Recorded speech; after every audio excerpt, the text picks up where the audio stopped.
നിങ്ങൾക്ക് പ്രണയമുണ്ടോ? നിങ്ങളിപ്പോൾ ഒരു റിലേഷൻഷിപ്പിലായി എന്ന് കരുതുക. അപ്പം നിങ്ങൾ ആ വ്യക്തിനെ അല്ലെങ്കിൽ ആ ഒരു റിലേഷൻഷിപ്പിനെ എങ്ങനെയായിരിക്കും കാണുക എന്ന് നിങ്ങൾ എപ്പോഴെങ്കിലും ചിന്തിച്ചിട്ടുണ്ടോ? അല്ലെങ്കിൽ ആ റിലേഷൻഷിപ്പിനോടുള്ള നിങ്ങളുടെ കാഴ്ചപ്പാട് എന്തായിരിക്കും? നമുക്കിതിനെ ഒരു പേഴ്സണാലിറ്റി ടെസ്റ്റ് നടത്തി നോക്കിയാലോ? ഞാൻ ഇതിലൊരു ഇമേജ് കൊടുക്കാം. ആ ഇമേജ് നോക്കിയിട്ട് നിങ്ങൾ ആ ഇമേജിൽ ഒറ്റ നോട്ടത്തിൽ നിങ്ങൾ എന്താണ് കാണുന്നതെന്ന് ഓർത്തു വെക്കുക. അതിലൂടെ നമുക്ക് മനസ്സിലാക്കാൻ പറ്റും നിങ്ങളൊരു റിലേഷൻഷിപ്പിലായാൽ എങ്ങനെയായിരിക്കും എന്നുള്ളത്. ഈ ഒരു ഇമേജിൽ നിങ്ങൾ ആദ്യം കാണുന്നത് രണ്ട് വ്യക്തികളെയാണെങ്കിൽ നിങ്ങളുടെ കാഴ്ചപ്പാടിൽ റിലേഷൻഷിപ്പ് എന്നുള്ളത് രണ്ട് ഇൻഡിപെൻഡൻ്റ് ആയിട്ടുള്ള വ്യക്തികൾ തമ്മിലുള്ള കൂടിക്കാഴ്ചയാണ്. അതായത് ചില ആൾക്കാർ റിലേഷൻഷിപ്പിൽ വരുമ്പോൾ ചേഞ്ച് ആവൂലേ, അവർക്ക് വേണ്ടി ഞാൻ മാറി എന്നൊക്കെ പറയാറില്ലേ. പക്ഷെ നിങ്ങളെ കാഴ്ചപ്പാടിൽ നിങ്ങൾക്ക് അങ്ങനെ മാറാൻ വേണ്ടിയിട്ട് താല്പര്യമില്ല. നിങ്ങൾക്ക് നിങ്ങളായിട്ട് തന്നെ ഇരിക്കണം. അതുപോലെ തന്നെ നിങ്ങളുടെ പാർട്ട്ണറും ഒരു ഇൻഡിപെൻഡൻ്റ് ആണ്. അങ്ങനെ കാണുന്നവരാണ് നിങ്ങളുടെ അഭിപ്രായങ്ങൾക്കും നിങ്ങളുടെ പേഴ്സണൽ സ്പേസിനും ഭയങ്കരമായിട്ട് വിലമതിക്കുന്ന ഒരാളാണ്. നിങ്ങളുടെ ഒരു സ്ട്രെങ്ത് എന്താണെന്ന് വെച്ചാൽ നിങ്ങൾക്ക് നിങ്ങളെ നഷ്ടപ്പെടാതെ നിങ്ങളായി തന്നെ ആ റിലേഷൻഷിപ്പിൽ നിൽക്കാനും അത് നല്ല രീതിയിൽ മുന്നോട്ട് കൊണ്ടുപോകാനും പറ്റും. നിങ്ങളെ വിശ്വസിക്കുന്നത് ആൾക്കാർ ഒരു റിലേഷൻഷിപ്പിൽ ആയിക്കഴിഞ്ഞാൽ അവർ ഒരിക്കലും പരസ്പരം ഡിപ്പെൻഡ് ചെയ്ത് മുന്നോട്ട് പോകേണ്ട ആവശ്യമില്ല. ഓരോരുത്തർക്കും അവരുടേതായ സ്പേസും കാര്യങ്ങളും അവരുടെ പേഴ്സണൽ ആയിട്ടുള്ള കാര്യങ്ങളും ഉണ്ട്. ആ ഒരു രീതിയിലാണ് നിങ്ങൾ വിശ്വസിക്കുന്നത്. സിമ്പിളായി പറഞ്ഞിട്ടുണ്ടെങ്കിൽ നിങ്ങളൊരു റിലേഷൻഷിപ്പിൽ ആയി കഴിഞ്ഞിട്ടുണ്ടെങ്കിൽ നിങ്ങൾക്ക് നിങ്ങളായി തന്നെ ഇരിക്കാനാണ് ഇഷ്ടം. ഓപ്പോസിറ്റ് ഉള്ള ആളും അങ്ങനെ ഇരിക്കുന്നതാണ് നിങ്ങൾക്ക് ഇഷ്ടം. അതായത് രണ്ട് സ്വതന്ത്രരായ വ്യക്തികളായിട്ട്. ഇനി അടുത്തതിലേക്ക് പോവാം.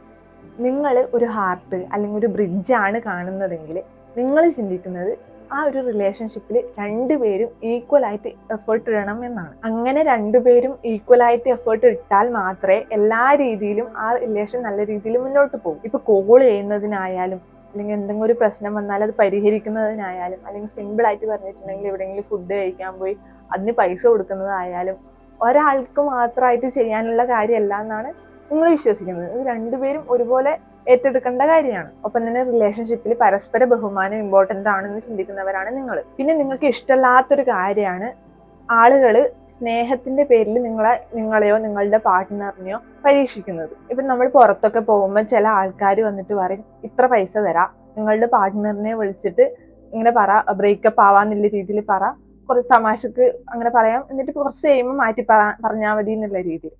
അപ്പം അത് അവരെങ്ങനെ എഫക്റ്റ് ചെയ്യും, അവരുടെ ഫീലിങ്സിനെ അതെങ്ങനെ ബാധിക്കും എന്നുള്ള രീതി അതൊക്കെ നന്നായിട്ട് ചിന്തിക്കുന്നവരാണ് നിങ്ങൾ. അപ്പം നിങ്ങൾക്ക് അങ്ങനെയുള്ള കാര്യങ്ങളൊന്നും ഇഷ്ടമല്ല. അവരുടെ ഫീലിങ്സിന് ഭയങ്കരമായിട്ട് ഇമ്പോർട്ടൻസ് കൊടുക്കുന്നവരാണ് നിങ്ങൾ. ഇനി അടുത്തതിലേക്ക് വന്നിട്ടുണ്ടെങ്കിൽ നിങ്ങൾ ആ ഇമേജിൽ നോക്കുമ്പോൾ വെള്ളവും റിഫ്ലക്ഷനുമാണ് ആദ്യം കാണുന്നതെങ്കിൽ നിങ്ങളൊരു റിലേഷൻഷിപ്പിലേക്ക് വരുന്ന സമയത്ത് പുറത്തുനിന്ന് നോക്കുമ്പോൾ നിങ്ങളൊരു കാമായിട്ടുള്ള ശാന്ത സ്വഭാവക്കാരനായിരിക്കും അല്ലെങ്കിൽ സ്വഭാവക്കാരിയായിരിക്കും. പക്ഷെ നമ്മൾ ഉള്ളിലേക്ക് ചിന്തിക്കുമ്പോൾ ഉള്ളിൽ നിങ്ങൾ ഭയങ്കരമായിട്ട് ആ റിലേഷൻഷിപ്പിനോട് ആഴത്തിലുള്ള ആ ഒരു ഫീലിങ്സ് ഉള്ള ഒരു വ്യക്തിയായിരിക്കും. നിങ്ങൾ ഒരിക്കലും നിങ്ങളുടെ സ്നേഹവും കാര്യങ്ങളൊന്നും അധികം പുറത്ത് കാണിക്കില്ല. പക്ഷെ നിങ്ങളുടെ ഉള്ളിൽ ഒരു കടലോളം സ്നേഹവും കാര്യങ്ങളൊക്കെ ഉണ്ടാവും. നിങ്ങളുടെ പാർട്ട്ണറിന്റെ മൂഡൊന്ന് ചേഞ്ച് ആയിട്ടുണ്ടെങ്കിൽ അല്ലെങ്കിൽ ടോണിൽ ചെറിയൊരു വ്യത്യാസം വന്നിട്ടുണ്ടെങ്കിൽ ഇതൊക്കെ നിങ്ങളെ ഭയങ്കരമായിട്ട് ബാധിക്കും. അതുപോലെ തന്നെ അവർ പറയുന്ന ഓരോ വാക്കും നിങ്ങൾക്ക് അത്രയും പ്രധാനപ്പെട്ടതാണ്, അത് നിങ്ങളെ അത്രയും ബാധിക്കുകയും ചെയ്യും. അത്രക്ക് സെൻസിറ്റീവായ ആൾക്കാരാണ് നിങ്ങൾ. ഇതൊക്കെ കൊണ്ട് തന്നെ മറ്റുള്ളവർക്ക് മനസ്സിലാവാത്ത ചെറിയ ചെറിയ മാറ്റങ്ങൾ പോലും നിങ്ങൾക്ക് പെട്ടെന്ന് മനസ്സിലാക്കാൻ പറ്റും. സിമ്പിളായിട്ട് പറഞ്ഞിട്ടുണ്ടെങ്കിൽ നിങ്ങളുടെ സന്തോഷം അല്ലെങ്കിൽ സങ്കടം ഇത് ഡിപ്പെൻഡ് ചെയ്യുന്നത് നിങ്ങളുടെ പാർട്ട്ണറിന്റെ മൂഡ് അനുസരിച്ചായിരിക്കും. അവർ ഹാപ്പി ആണെങ്കിൽ നിങ്ങൾ ഹാപ്പി, അവർ ഹാപ്പി അല്ലെങ്കിൽ നിങ്ങളും ഹാപ്പി അല്ല, ആ ഒരു രീതി. ഇനി അടുത്തതിലേക്ക് പോയാൽ നിങ്ങൾ ആ ഇമേജ് നോക്കുമ്പോൾ നിങ്ങൾക്ക് സെപ്പറേഷനും തോന്നി യൂണിറ്റിയും പോലെ തോന്നി.